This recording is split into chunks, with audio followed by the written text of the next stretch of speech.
Hi and welcome to Easy Spoken English Kanji. இந்த series of வீடியோஸில் நம்ம verb, preposition, collocations use பண்ணி long sentences frame பண்ணிகிட்ருக்கோம். Last வீடியோவில் admireன்ற வேர்பும் ஃபார்ன்ற ப்ரெப்பசிஷனையும் கொலோகேட் பண்ணி சில சென்டென்சஸ் பார்த்தோம். உங்களுக்கு அந்த வீடியோ புரிஞ்சிருக்கும்னு நினைக்கிறேன். நீங்கள் இன்னும் பார்க்கலன்னா மேலே ஐகார்டில் லிங்க் இருக்குது, கண்டிப்பாக செக் அவுட் பண்ணி பாருங்கள். இன்றைக்கி வீடியோவில் நம்ம என்ன வேர்ப் அண்ட் ப்ரெப்பசிஷன் பார்க்க போகிறோம் அப்படின்றத வீடியோக்குள்ளே போய் தெரிஞ்சுக்கலாம். இன்றைக்கி நம்ம பார்க்க போகிற வேர்ப் பார்த்திங்கன்னா explain. Explain is a little special வேர்ப்னு சொல்லலாம். ஓகே, அது 2-3 விதமாக யூஸ் பண்ணுறதுனால அது நம்ம ஸ்பெஷலாக கன்சிடர் பண்ணலாம். பாருங்கள், எக்ஸ்பிளைன்னா தமிழில் விளக்குவது, விளக்கு அப்படின்னு அர்த்தம். ஏதாவது ஒன்று விளக்கி சொல்கிறது, கரெக்டாக? ஸோ எக்ஸ்பிளைன் சொல்லும் போது ஏதாவது ஒன்றை ஒருவருக்கு விளக்குவதுன்னு சொல்லும் போது explain something to someone. இந்த எக்ஸாம்பிள் பாருங்கள், ஹீ எக்ஸ்பிளைன்டு சம்திங்கிறதுல தி ரூல்ஸ் டு மீ. இது எப்படி சொல்லக்கூடாதுன்னு பார்த்தீங்கன்னா, he explained to me the rules. So என்ன எக்ஸ்பிளைன் பண்ணுறோம் அப்படின்றது டைரக்ட் ஆப்ஜெக்ட், யாருக்கு அப்படின்றது இன்டைரக்ட் ஆப்ஜெக்ட். ஸோ எக்ஸ்பிளைன் பக்கத்தில் யூஸ்வலி டைரக்ட் ஆப்ஜெக்ட் தான் வரும், ஃபாலோட் பை டு போட்டு நம்ம இன்டைரக்ட் ஆப்ஜெக்ட் யாருக்கோ அந்த பர்சனை நம்ம எழுதுவோம். ஓகே, பட் இதுவே லாங் சென்டென்சஸ் கிளாஸஸ் எழுதும் போது it is preferred to use the person after explain. Explain பக்கத்தில் யாருக்குன்னு சொல்கிறத சொல்லிவிட்டு அதுக்கப்புறம் நம்ம கிளாஸஸ் எழுதுவோம். இந்த எக்ஸாம்பிள் பாருங்கள், he explain to me why he was late. அவன் ஏன் லேட்டாக வந்தானே எனக்கு விளக்கி சொன்னான், எனக்கு எக்ஸ்பிளைன் பண்ணான். இதை he explained, என்ன எக்ஸ்பிளைன் பண்ணான், அவன் ஏன் லேட்டாக வந்தான் என்று, right? why he was late யாருக்கு எக்ஸ்பிளைன் பண்ணா, to me. இப்படி கடைசியாக நம்ம போட முடியாது, சரிங்களா? ஸோ லாங் சென்டென்சஸில் மட்டும் நம்ம பர்சனை எக்ஸ்பிளைன் பக்கத்திலே டூன்ற ப்ரெப்பசிஷன் யூஸ் பண்ணி போடுவோம். கிளாஸஸ் இல்லாமல் இருக்கும்போது explain something to someone. இதுக்கான எக்ஸாம்பிள்ஸ் எல்லாது பார்ப்போம். I don't know if anyone explained the rules to you. Ma'am, I've explained the situation to your supervisor already. Will somebody please explain to me what these magic numbers are? Will you let us explain to you what we want? So first two examples-ல clauses இல்லாமல் இருந்துச்சு. I don't know if anyone explained the rules to you, explained my situation to your supervisor. So clauses இல்லைன்றதுனால 2+ பர்சனை கடைசியாக போட்டோம். Next two எக்ஸாம்பிள்ஸில் classes இருந்துச்சு. So explain பக்கத்தில் person போட்டுக்கிறோம். Explain to me, explain to you what we want, what these magic numbers are, அந்த மாதிரி.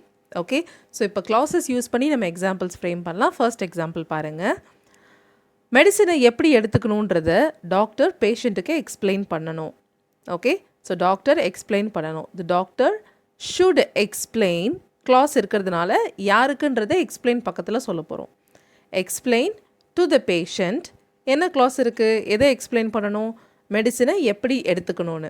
Okay, how the patient should take the medicine or how they should take the medicine. The doctor should explain to the patient how they should take the medicine. Okay, so explain something to someone தான். It is usually explain something to someone, but classes இருக்கும்போது மட்டும் explain to someone and followed by the class. Okay, so புரிஞ்சிருக்குன்னு நினைக்கிறேன். Second example பாருங்கள், அவருக்கு time இருந்தால் புதிய policy என்னன்றதை அவர் தன்னோட காலீகுக்கு எக்ஸ்பிளைன் பண்ணுவார். ஸோ புதிய பாலிசி என்ன என்பதை கிளாஸ் இருக்குது. ஸோ அவர் காலீகுக்கு எக்ஸ்பிளைன் பண்ணுவார்ன்றதை ஃபஸ்ட்டு சொல்லிடணும். Okay, so he would explain to his colleague, என்ன எக்ஸ்பிளைன் பண்ணுவார், புதிய பாலிசி என்னன்றது, what the new policy means. Okay, he would explain to his colleague what the new policy means அவருக்கு நேரம் இருந்தா, if he had time. So if he had time ன்றது if உடைய second conditional, imaginary, right? second conditionalல imaginary-ஆ சொல்கிறோம். if he had time he would explain. okay, he would explain to his colleague what the new policy means if he had time. Moving on to the third example, என்ன செய்யணும்னு அவ எனக்கு explain பண்ணலாம்.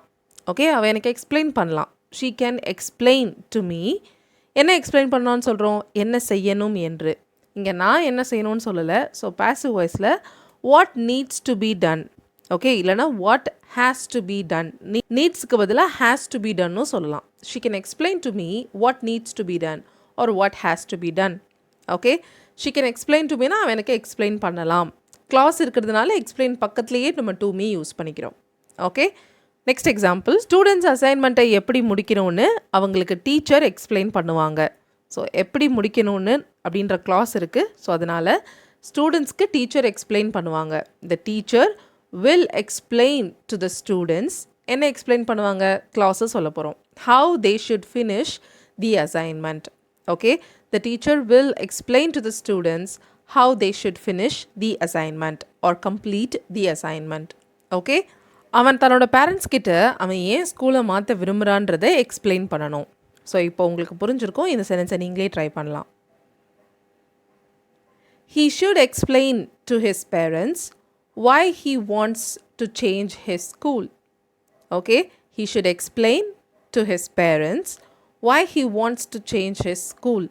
So கண்டிப்பாக அவன் explain பண்ணியே ஆகணும் அப்படின்ற டோனில் சொன்னோன்னா ஷுட்டுக்கு பதிலாக மஸ்ட்டும் யூஸ் பண்ணலாம். He must explain to his parents why he wants to change his school. Okay, and the last example for today, graduate ஆன பிறகு என்ன செய்ய பிளான் பண்ணியிருக்கான்றத அவனோட பேரண்ட்ஸ் கிட்ட அவன் எக்ஸ்பிளைன் பண்ணனா பாஸ்டில் சொல்லியிருக்கோம். Okay, he explained to his parents. என்ன எக்ஸ்பிளைன் பண்ணனா, என்ன செய்ய பிளான் பண்ணியிருக்கிறான் அப்படின்றத எக்ஸ்பிளைன் பண்ணான். What he planned to do, எப்போ செய்ய போகிறான்னா after he graduates from college. இங்கே கிராஜுவேட்ஸும் போடலாம், இல்லை கிராஜுவேட்டடும் போடலாம். அவன் ஆல்ரெடி கிராஜுவேட் ஆகிட்டான். ஸோ கிராஜுவேட் ஆன பிறகு என்ன பண்ண போகிறான்னு எக்ஸ்பிளைன் பண்ணான் அப்படின்னு சொல்லணுன்னா பாஸ்ட் டென்ஸில் கிராஜுவேட்டட்னு யூஸ் பண்ணலாம். அவன் இன்னும் கிராஜுவேட் ஆகலை, இன்னும் he is still in college. So அப்போது he explained to his parents what he planned to do after he graduates from college. Plan பண்ண ஆக்ஷன் அவன் ஆல்ரெடி பண்ணிட்டான், பட் கிராஜுவேட் இன்னும் ஆகலை. Okay, what he planned to do after he graduates from college. Okay, alright, that's all to do with today's lesson. இன்னைக்கு லெசனில் நாம் verb preposition collocation, explain something to someone. Okay, so இங்கே two இல்லாமலும் சொல்ல முடியாது, and டூவை எப்படி use பண்ணோன்றதையும் இந்த வீடியோவில் ரியல் டைம் எக்ஸாம்பிள்ஸோடு பார்த்தோம். உங்களுக்கு இந்த லெசன் பிடிச்சிருக்கும்னு நினைக்கிறேன். உங்களுக்கு எப்படி பிடிச்சது, புரிஞ்சுதா இல்லையான்றதை please let me know in the comments. Thank you so much for watching this lesson till the very end. I'll see you all in the next video. Till then, take care and bye.